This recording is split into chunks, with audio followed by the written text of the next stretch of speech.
मैं एक रोटी लूं, गर्म सी मुंह पे फेंक के मार दूं, ये खा पाए ना खा पाए मुझे इससे कोई मतलब नहीं है। भारत में नौकरी भीख में दी जा रही है, ऐसे समझ लीजिए। और भीख भी कैसे? फेंक के दी जा रही है। आपको जमीन से उठाना है तो उठा लीजिए, अगर आपके अंदर ईगो है, सम्मान है तो मत लीजिए। खान सर को ले लीजिए, अगर ऐसे लोग आकर के दिल्ली रामलीला मैदान में बैठ जाते हैं और हम सब लोग साथ मिलकर बैठ जाते हैं और हर जगह से, हर राज्य से बच्चे आके बैठ जाते हैं, तो क्या सरकार बात नहीं करेगी? क्या सरकार नहीं पूछेगी कि आप चाहते क्या? इतनी औकातें इन कमीशंस की गिर गई हैं तो बता दीजिए, बच्चा अपना कीबोर्ड और माउस खुद लेके चला है। क्या होगा सीजीएल का? 13 अगस्त से एग्जाम है, क्या लाखों स्टूडेंट का फ्यूचर इसी तरीके से वहां भी बर्बाद हो जाएगा? 24 जुलाई से पेपर था और 16 तारीख को ये लोग एडमिट कार्ड जारी कर रहे हैं, और वो भी सेंटर कितना? 400-500 किलोमीटर दूर। अगर ये कंपनी एसएससी फेज एक्स के छोटे से एग्जाम को नहीं संभाल पा रही, तो सीजीएल की टेस्टिंग वापस किसी अनुभवी एजेंसी को हैंडओवर नहीं कर देनी चाहिए एसएससी को? क्या सरकार या एसएससी चाहती क्या है? तो एक लाइन में जवाब है, एग्जाम होते रहे, नौकरी मिले ना मिले, और इतना आपको पागल कर दे कि आप सवाल पूछने के लायक ही ना। ना तो सरकार ना आयोग को आपकी पड़ी है। कोई भी एग्जाम ले लीजिए, चाहे वो स्टेट का हो चाहे सेंट्रल गवर्नमेंट का हो, ऐसा हो ही नहीं सकता कि उसके अंदर प्रॉब्लम्स ना हो। और ये प्रॉब्लम्स फॉर्म भरने से शुरू हो जाती हैं। मैं आपको बताना चाहता हूं कि सीजीएल 2024 का फॉर्म बहुत सारे हजारों बच्चों का नहीं भरा गया है। वो बच्चे लगातार अलग अलग शिक्षकों को मेल करते हैं, हम उन्हें कहते हैं कि आप एसएससी के ऑफिस चले जाइए, और वहां पे उनकी कोई सुनवाई नहीं हो रही, क्योंकि एसएससी आधार ऑथेंटिकेशन लेकर आई जिसमें बहुत सारे बच्चों की शक्लें ही नहीं मैच हो रही। आप तो जानते हैं ना, आप भारत में रहते हैं, कोई विकसित देश नहीं है। यहाँ पे आपकी शक्ल आपके आधार से कभी नहीं मिलेगी, किसी की नहीं मिलती, यहां तक कि शाहरुख खान की भी नहीं मिलती, हमारी कैसे मिलेगी? और इस आधार पे बहुत सारे बच्चों का फेस रिकॉग्निशन हो ही नहीं पाया और वो फॉर्म नहीं भर पाए। बच्चा ये उम्मीद करता है कि मेरा शिक्षक जब भी कोई प्रॉब्लम हो उस पे आके वीडियो बना दे। ओ, इस टीचर ने वीडियो नहीं बनाया, ऐसा कैसे हो सकता है? ये तो बस पढ़ाने में लगा है, ये तो बस कोर्स बेचने में लगा है। टीचर क्या करे?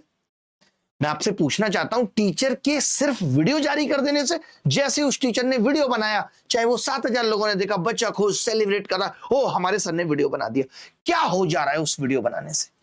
एक शिक्षक पढ़ाए या सिस्टम की पोल खोले और वीडियो जारी करता रहे, जबकि वो जानता है कि इससे अब फर्क पड़ना लगभग बंद सा हो गया है। बच्चों को एक शिक्षक सपने दिखाए या पहले यह देखे कि उनका सपना किसी सिस्टम के नीचे कुचला तो नहीं जा रहा।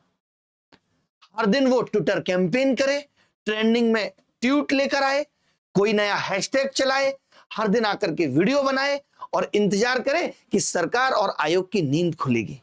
लेकिन हकीकत यह है, सच्चाई कितनी भी वायरल भी हो जाए तो भी ना सरकारों को और ना आयोग को कोई फर्क पड़ रहा है।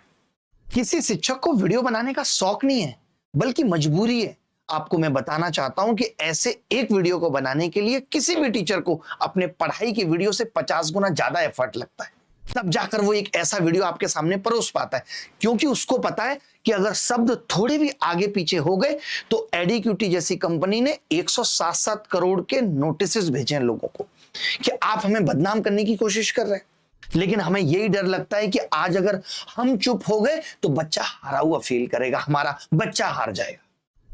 एक टीचर के लिए इससे बड़ी कोई हार नहीं है जब उसके पढ़ाए गए बच्चे सिलेक्शन से बाहर सिर्फ सिस्टम की गड़बड़ी की वजह से हो जाए। आज बेचारा हर टीचर पढ़ा भी रहा है और लड़ भी रहा है। एक शिकायत बच्चों से भी है कि जिसका पेपर अच्छा हो जाए, सिलेक्शन ले ले, उसको कोई गड़बड़ी नहीं दिखती। वो सोचता है ऐसे तैसे हुआ है, कैंसिल ना हो जाए कहीं। और बात सही भी है, क्योंकि सिलेक्शन होता भी इतनी किस्मत से है। कोई क्यों चाहेगा कि कैंसिल हो? इसी चक्कर में सिस्टम को लगातार माफी दे दी जाती है और वो फिर अगले साल नए नए तरीके बच्चों के साथ गद्दारी करने के ढूंढ लेता है। 2024 सीजीएल को देख लीजिए, इतनी सारी दिक्कतें एग्जाम से लेकर के रिजल्ट में थी और धीरे धीरे सब पीछे हटते गए और लास्ट में कमीशन जीत गया। हम और आप सब कुछ जानते हुए भी कि कहां कहां गड़बड़ियां हैं, चुप बैठे रहे, थोड़ी आवाज उठाई, थोड़ी आग जलाई, फिर शांत होके सीजीएल 2025 की तैयारी में लग गए। और एसएससी इतनी घटिया एजेंसी को ले आया जिसका पुराना रिकॉर्ड ही एकदम सही नहीं है। और एक डाउट क्लियर कर देता हूं बच्चों को जिनको लग रहा है कि टीचर्स ने टीसीएस को हटवा दिया। आपको ऐसा लग रहा है कहानी शुरू होती है दिसंबर 2024 से। 3 साल से एसएससी का एग्जाम कंडक्ट करा रही थी टीसीएस, एक रेपुटेटेड और अनुभवी एजेंसी थी। हर 3 साल में टेंडर रिन्यू होता था और दिसंबर 2024 में एसएससी ने नया टेंडर निकाला। 16 जनवरी 2025 को एडिक्विटी नाम की कंपनी ने लोएस्ट बिड लगाई।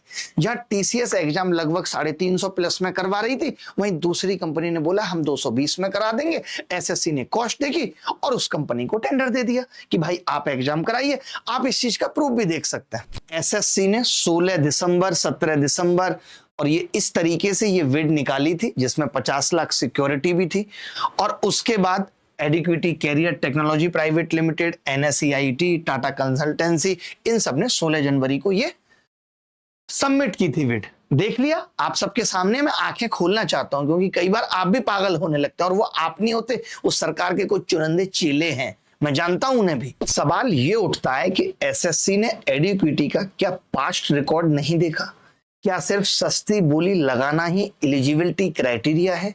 जिस कंपनी का नाम व्यापम घोटाले से जुड़ा रहा हो, कई राज्यों में एग्जाम लीक और मिसमैनेजमेंट का आरोप पहले से लगा हुआ हो, डॉक्यूमेंटेड है, फिर भी एसएससी ने देश के इतने बड़े कॉम्पिटिटिव एग्जाम की जिम्मेदारी इन्हें कैसे दे दी?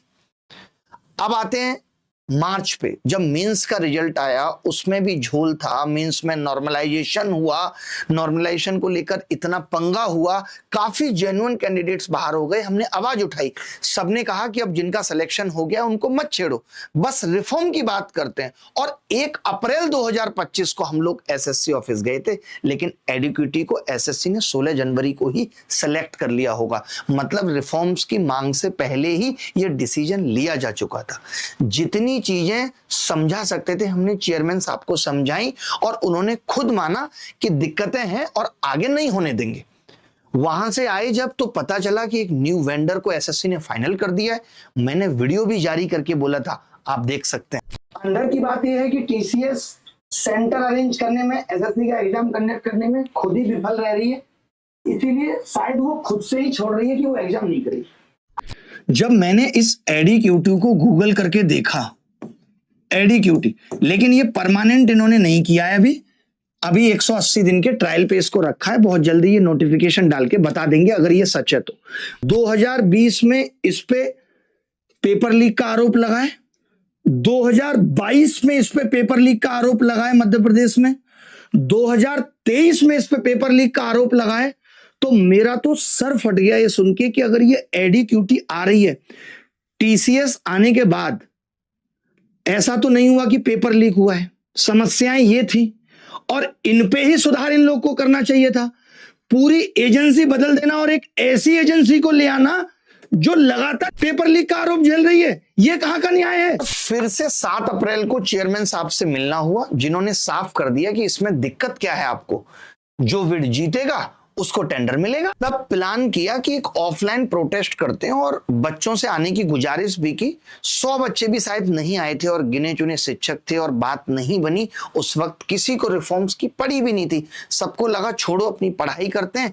अब जब फिर बीतने लगी तो अब सब छटपटा रहे हैं। और अब एडिक्विटी का पहला एग्जाम था आज, फेज XII का, लगभग पूरी तरह फेल लग रहा है। एक तो बच्चों को सेंटर 400-500 किलोमीटर दूर मिले, सेंटर छोटे मोटे, कोई प्रॉपर इंफ्रा नहीं है। कुछ सेंटरों की तो ये हालत है जहां 2 कमरे और 10 कंप्यूटर, वहीं एग्जाम हो रहा है। आप देखेंगे अभी पहले दिन सर्वर एरर, टेक्निकल फेलर और पेपर कैंसिल हो गया। आप देखिए पहले दिन का ये आलम है। ये सेंटर हुबली पे पेपर कैंसिल, यहां पेपर कैंसिल, यहां पेपर कैंसिल। ये सेंटर्स हैं, आप देख रहे हैं। वैष्णवी डिजिटल की जगह डॉगी जोन लग रहा है मुझे। देखिए सर, आज मेरा एग्जाम गोरखपुर में था, 400 किलोमीटर दूर है। व्यवस्था बेकार ही कहिए, एक हॉल में एक ही एसी लगी थी। ये हमारा सेंटर था, माउस का कर्सर दिक्कत कर रहा था लगभग सभी बच्चों का, और इसको देखकर टाइल्स की दुकान याद आ गई। देखिए सेंटर की हालत क्या है।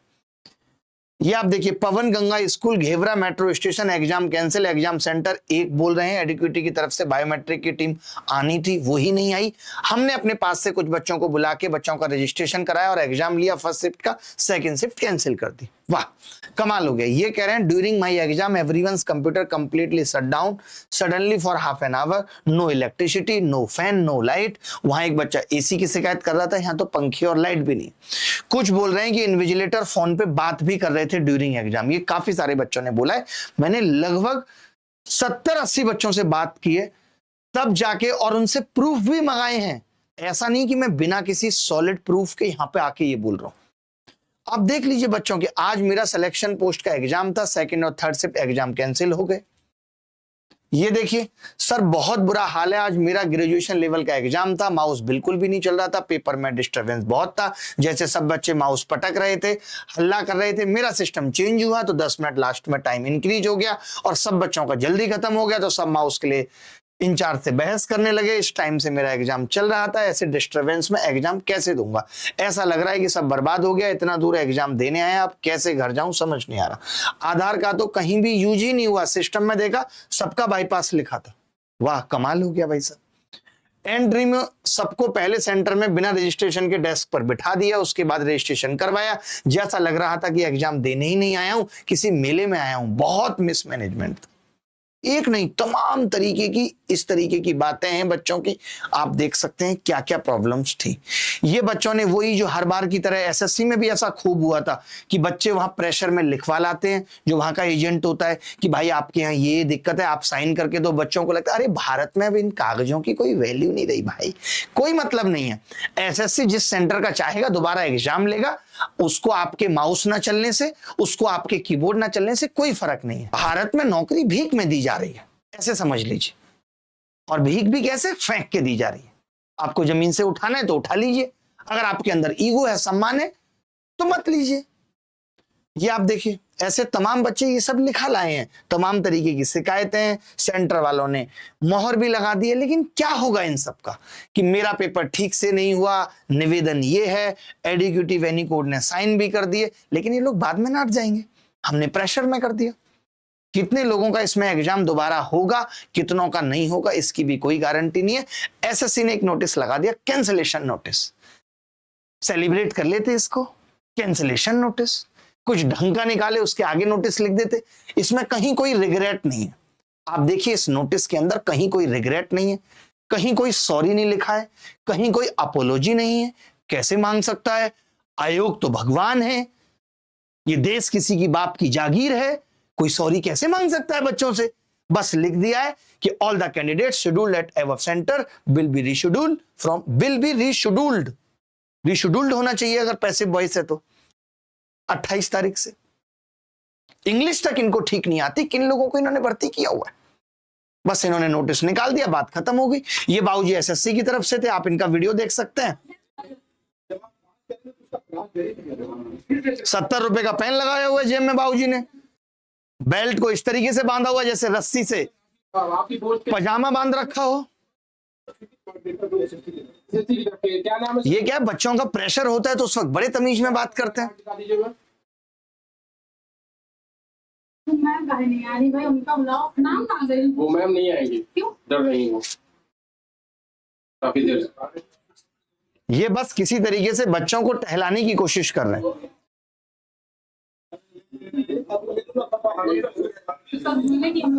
ये एसएससी के भाई साहब हैं, जबकि ये थे किसी सेंटर पे। अब इन्होंने क्या देखा है, नहीं देखा है, जो इतने बच्चे इनको घेर के कितने शर्म की बात है कि एक एसएससी के बंदे से बच्चे एडमिट कार्ड चेक कर रहे हैं। जहां एसएससी को आपका आधार कार्ड या एडमिट कार्ड चेक करना चाहिए कि बेटा आ जाओ अंदर आके एग्जाम दो, वहां हालत यह है कि एसएससी के एक पुरुष को बच्चों को अपना आई कार्ड दिखाना पड़ रहा है। शर्म से मर जाना चाहिए एसएससी को। ये देखिए, ये पुलिस वाले भाई साहब हैं, इनको बच्चों ने यहां अलग घेरा हुआ है। कितने शर्म की बात है हमारे देश के लिए।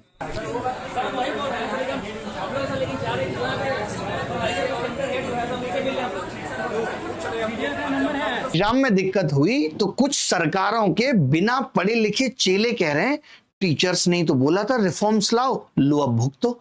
सवाल यह है कि क्या एसएससी जैसा संस्थान इतना छोटा है कि टीचर्स की बातों पे वेंडर बदल देता है और बिना देखे कि वो वेंडर अच्छा है कि नहीं? अगर हम इतनी बड़ी ताकत है तो कल बोलेंगे टीसीएस को वापस लाओ या फिर एनटीए को लेकर आओ और वो आ जाएगा। वाह भाई वाह, ये सिस्टम की प्लानिंग है आपको ठगने की, बर्बाद करने की। अगर इनकी प्लानिंग में ना तो कोई ट्रांसपेरेंसी है तो भैया स्टूडेंट्स तो भुगतता ही रहेगा।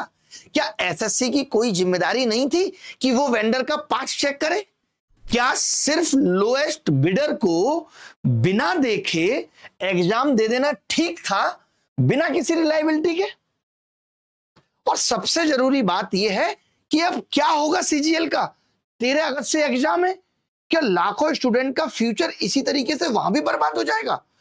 मुझे तो यह भी डाउट है कि 13 अगस्त को एग्जाम होगा या नहीं, क्योंकि मैंने कल एक एसएससी का नोटिस देखा, आपने भी देखा होगा, एसएससी की वेबसाइट पे एक नोटिस आया कि the commission has decided to conduct following examination in the month of इतने, मतलब अगस्त में आप ये एग्जाम करा रहे हो। वैसे ऐसे नोटिस पहले भी आते रहे हैं, तो इससे उतना कह पाना मुश्किल है कि अगस्त में अगर इन्होंने ये दे दिया है तो ये सीजीएल नहीं कराएंगे, बट फिर भी ये नोटिस एक डाउट पैदा कर रहा है। लिख देते हैं इसमें भी कि हाँ भाई सीजीएल तो पहले से बोला हुआ ही है, वो तो कराएंगे ही। एसएससी फेज के एग्जाम में आप देखोगे 24 जुलाई से पेपर था और 16 तारीख को ये लोग एडमिट कार्ड जारी कर रहे हैं, और वो भी सेंटर कितना, 400-500 किलोमीटर दूर। ये एग्जाम कराने का तरीका है क्या? सिर्फ लोएस्ट बिड के आधार पे वेंडर चुन लेना चाहिए? उसकी technical capability, previous track record, past complaint, infrastructure का ऑडिट कुछ तो होना चाहिए था। विवादित बैकग्राउंड वाली कंपनी को क्वालिफाई नहीं करना चाहिए या तो फिर टेंडर में कि वो बिड लगा सके? नहीं लगता आपको कि एसएससी को अपनी टेंडर पॉलिसी में सुधार करना चाहिए जिसमें क्वालिटी और क्रेडिबिलिटी भी इवेल्युएट हो?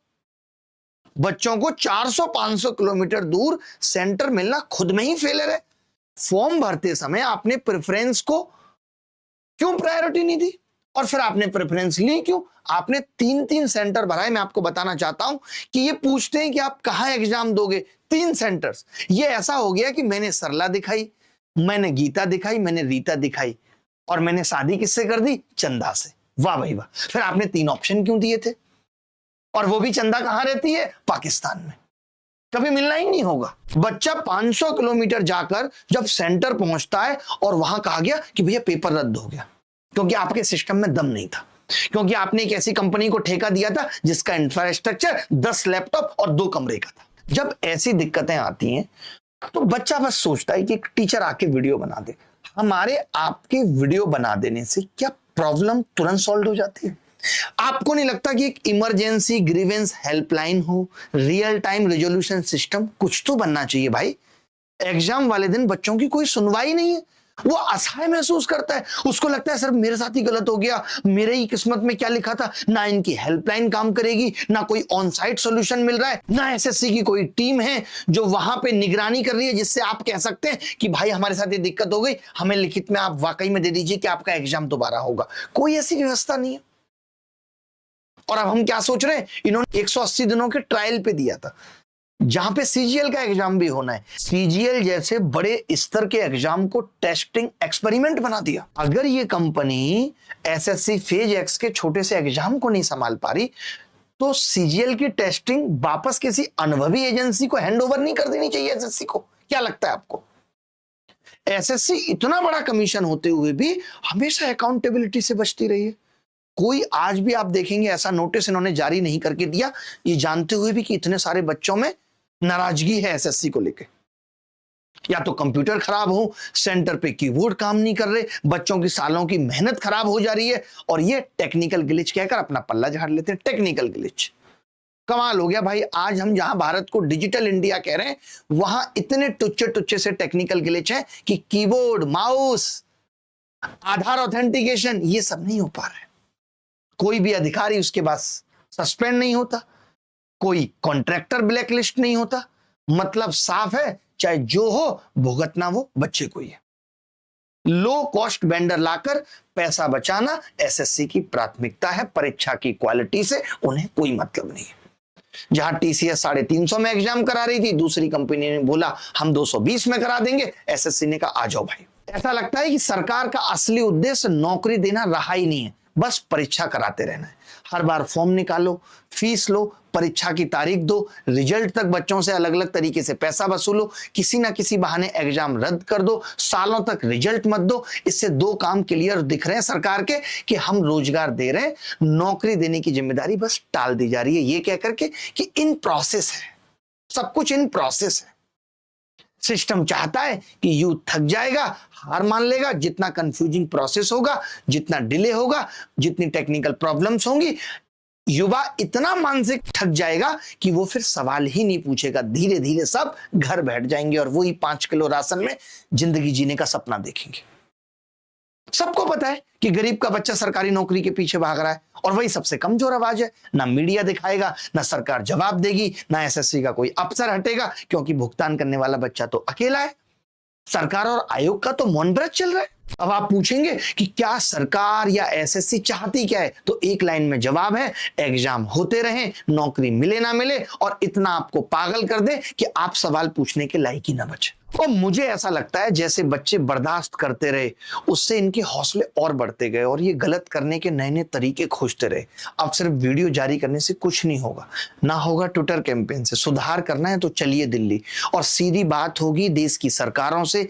एक बार अगर पूरे देश से आप सबका साथ मिला तो सरकार, सिस्टम सब लाइन पे होंगे। ये देश किसी के बाप की जागीर नहीं है, मेरा भी है, आपका भी है, सबका भी है। आप गलत कब तक बर्दाश्त करते रहेंगे? हर जगह गड़बड़ है। रेलवे चले जाओ, एमपी एग्जाम चले जाओ, राजस्थान एग्जाम चले जाओ, यूपी एग्जाम देख लो, सालों साल भर्तियां नहीं आती, आएंगी तो पेपर लीक, रिजल्ट में गड़बड़ी, कुछ भी उलूल जुलूल सवाल पूछ लेंगे। देखिए, एक बार अगर आपने और आपके माँ बाप ने ठान लिया ना और सबने मिलकर आवाज उठा दी, तो मैं दावे के साथ कहता हूं कि ये सरकार और सिस्टम ना 5-7 साल के लिए औकात पे आ जाएंगे। मैं आपसे पूछना चाहता हूं कि सुधार कैसे होगा? क्या चल रहा है आपके दिमाग में? सिर्फ मैं 2, 4, 5, 10 टीचर वीडियो जारी करते रहेंगे और सारा सिस्टम सुधर जाएगा? आज हम 100 लोगों के साथ चेयरमैन साहब से मिलने चले जाएंगे, वो फिर हमें बहला के भेज देंगे, 2-4 चीजें ठीक होंगी, 2-4 नहीं होंगी। प्रॉब्लम इतनी ज्यादा गहरी हो गई है कि वो बातों से तो अब सुलट ही नहीं सकती। अब हालत ये है कि हम बताना नहीं चाहते एसएससी तुम कहां गलत हो, तो खुद पता कर कि तेरी गलती कहां है और तू खुद सुधार कर। हम इतने परेशान हो गए, इतने इरिटेट हो गए। कब तक हम इन्हीं चीजों की भीख मांगते रहेंगे? ये कीबोर्ड की प्रॉब्लम क्या आज की है? ये माउस की प्रॉब्लम क्या आज की है? मैं आपसे पूछना चाहता हूं, पिछले 4-5 साल से, जब से ऑनलाइन एग्जाम चल रहा है, तब से इस तरीके की दिक्कतें हैं? कम से कम पहले जो कंपनी थी वहां पे सिक्योरिटी भी इतनी ज्यादा टाइट थी, आज तो ये पता चल रहा है कि सिक्योरिटी भी टाइट नहीं है। अगर यही हाल सीजीएल के एग्जाम में हुआ, आपको पता चला पेपर बाहर आ जा रहा है, स्क्रीनशॉट बाहर आ जा रहे हैं, तब आप क्या करेंगे? आसान पेपर पूछ लेंगे, कुछ लोगों का अच्छा चला जाएगा, 180 नंबर आ जाएंगे, आप सोच लेंगे आपकी नौकरी लग जाएगी, जैसे आपने लास्ट टाइम सोच लिया था। उसके बाद प्री की कट ऑफ 153, आप बॉर्डर लाइन पे रह गए। आपको पता ही नहीं चल रहा है कि कौन अंदर है, ये पता ही नहीं चलता कि 17,000 नौकरियां मिली किसको। मैं इस बार सारे टीचर्स की भी सिलेक्शन जोड़ रहा था, 150, 100, 50 सब मिला के, तो भी 5,000 नहीं बैठ रहे थे। आखिर कौन बच्चे हैं जो किसी से भी नहीं पढ़ रहे और सेलेक्ट हो जा रहे हैं? अगर आप ये सोच रहे हैं कि टीचर्स की वीडियो बनाने से, अगर आप ये सोच रहे हैं ट्विटर कैंपेन करने से, अगर आप सोच रहे हैं कि एसएससी को मेल लिख लेने से कोई भी प्रॉब्लम सॉल्व हो जाएगी, तो अब मुझे उसकी उम्मीद कतई नहीं। ये लोग बिल्कुल नहीं सुधरने वाले, इनकी चमड़ी एकदम मोटी हो गई है, इनके कान पे कोई जू नहीं रेंगती। इनको सिर्फ एक ही चीज आ गई है, ऑनलाइन का जमाना है, टेक्निकल फेलियर, टेक्निकल ग्लिच बोल के वही पुरानी ओल्ड स्टोरी रिपीट करते रहो। हर साल की वही कहानी है, बार बार बच्चा सफर कर रहा है। बच्चे को भी अब माइंडसेट बदलना पड़ेगा कि वो जाके ऐसे परेशान ना हो, उस टीचर ने वीडियो नहीं बनाया और वीडियो आ गया तो सेलिब्रेट करने की जरूरत नहीं है। कि टीचर के वीडियो आने से तो ऐसा लगता है जैसे सारी प्रॉब्लम 1 सेकंड में खत्म हो। ये लड़ाई लंबी है, आपको लड़नी पड़ेगी, आप डिसाइड करिए। मैं सारे देश के शिक्षकों से भी हाथ जोड़ के विनती करता हूं कि हम कब तक बच्चों के सपनों को ऐसे ही कुचलते हुए देखते रहेंगे। देश में इतने बड़े बड़े शिक्षक हैं, आपके सामने इतने बड़े बड़े नाम हैं। खान सर को ले लीजिए, अगर ऐसे लोग आकर के दिल्ली रामलीला मैदान में बैठ जाते हैं और हम सब लोग साथ मिलके बैठ जाते हैं और हर जगह से, हर राज्य से बच्चे आके बैठ जाते हैं, तो क्या सरकार बात नहीं करेगी? क्या सरकार नहीं पूछेगी कि आप चाहते क्या हैं? आप मुझे बताइए, क्या इस देश में देश का संविधान हमें बैठने के लिए अलाउ नहीं करता। आज सब डर गए सब, और अगर हम ऐसे ही डरते रहे तो आगे आने वाली स्थिति और भयावह होने वाली है, मैं आपको बता रहा हूं। और किस बात का डर है, क्या लेकर आए थे और जो क्या चला जाएगा और क्या सरकारें छीन लेंगी, मैं पूछना चाहता हूं। किस लिए हम इतना डर रहे हैं? फिर हम पढ़ाई क्यों रहे हैं? हम पढ़ाना छोड़ दें अगर हमें, जब ये मालूम ही चल गया है कि बच्चे का कुछ नहीं होना, उसके साथ आयोग सरकारें मिलकर गद्दारी करती रहेंगी, तो हम पढ़ा के उसके साथ और गद्दारी क्यों कर रहे हैं? मैं पूछना चाहता हूं सबसे। और बच्चा पढ़ ही क्यों रहा है जब उससे नौकरी मिलनी ही नहीं है तो? और जब उसे नौकरी किस्मत से ही 2-4 लोगों को मिलनी है तो इतनी लंबी चौड़ी तैयारी क्यों? और हमारा सेलिब्रेशन क्यों कि हमने इतना बड़ा ब्रांड बना दिया, हमने इतनी बड़ी कोचिंग बना दी, हम आज इंडिया का नंबर 1 एडटेक है, आज हम इंडिया के नंबर 1 टीचर हैं। किस लिए? हमारी सार्थकता क्या है? अगर कोई बच्चा सेलेक्ट ही नहीं हो रहा है तो एक बच्चे को तैयारी करते करते 5 साल गुजर जा रहे हैं, एक डिजर्विंग बच्चा हर बार किसी ना किसी वजह से बाहर हो जा रहा है। हमारे पढ़ाने की सार्थकता बची क्या? तो क्या है हमारे पढ़ाने का? मैंने जो एक बात अभी आपको कही कि अगर आप माफी देते गए लगातार तो आप सोच लीजिए कि आप अपने साथ हर दिन और गलत करते रहेंगे। जितनी प्रॉब्लम आज है, आज से 4 साल पहले कम थी, आज से 4 साल बाद और ज्यादा होंगी। जिस कदर ये प्रॉब्लम एक्सपोनेंशियली रेट पे बढ़ रही है, आगे वो वक्त बहुत दूर नहीं है जब आपको शायद पेपर देने ही नहीं मिलेगा और 20,000 वैकेंसी फुल हो जाया करेंगे और आप देखते रह जाएंगे। आपके पड़ोसी का लड़का जो 10th में भी 3rd ग्रेड होगा वो नौकरी ले जाएगा और आपको चिढ़ाएगा, आपकी बंदी भी ले जाएगा, लिख के ले लो। तब क्या करेंगे? आपका छोटा भाई, उसका छोटा भाई, आगे आने वाली वक्त में आप ये सब कुछ देखेंगे। लिख के ले लीजिए मुझसे, करते रहिए आप इनको माफ, इनको कोई फर्क नहीं पड़ता।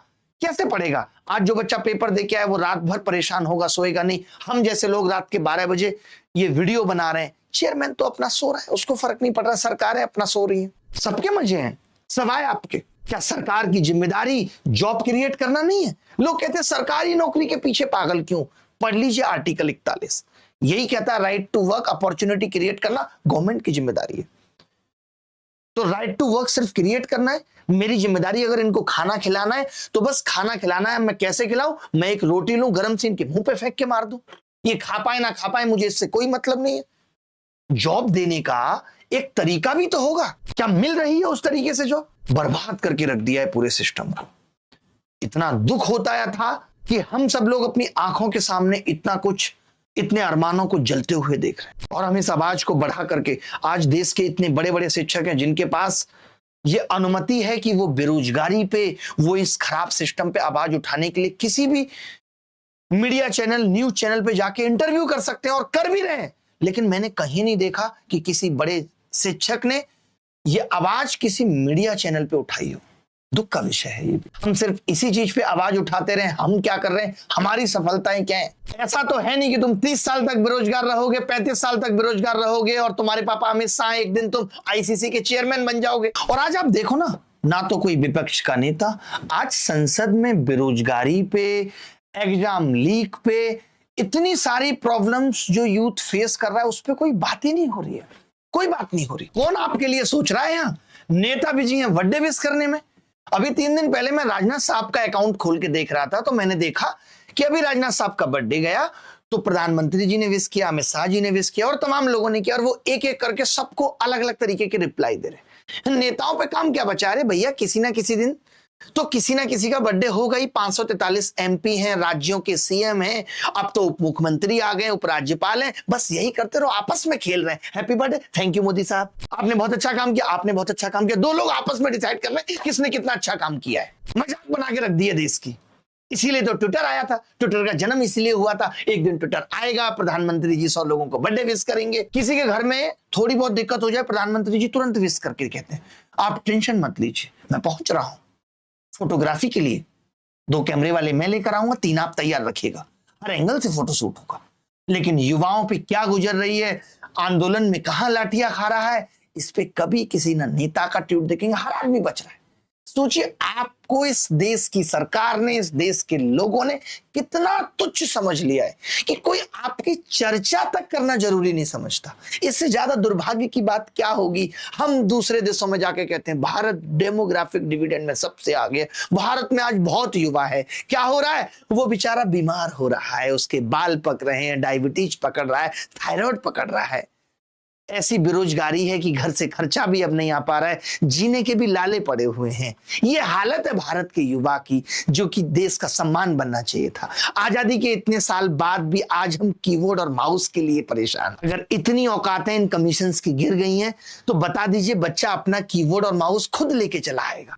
फिर भी मैं एसएससी से यही गुजारिश करूंगा कि सीजीएल एग्जाम से पहले ये डिसाइड कर लीजिए कि पेपर किससे कराना है, क्योंकि एक बार अगर प्रॉब्लम हो गई, मैं बच्चों से भी ये कहना चाहता हूं कि हमें जो भी करना है वो अभी करना पड़ेगा। अगर एक बार प्रॉब्लम हो गई उसके बाद कुछ नहीं होगा। क्यों नहीं होगा? जिन बच्चों का अच्छा एग्जाम चले जाएगा वो आपके विरोध में आ जाएंगे। एसएससी क्या करेगा? डिवाइड एंड रूल खेल देगा। यही तो देश में चल रहा है। कभी धर्म के नाम पे बांट दीजिए, कभी भाषा के, जब सब कुछ फ्लॉप हो तो फिर भाषा के नाम पे बांटने लगे। इस बंटवारे में आप पागल हो जाएंगे और देश के नेता, देश की सरकारें लगातार जीतती रहेंगी। बहुत दुख के साथ मैं रखता हूं, बाय।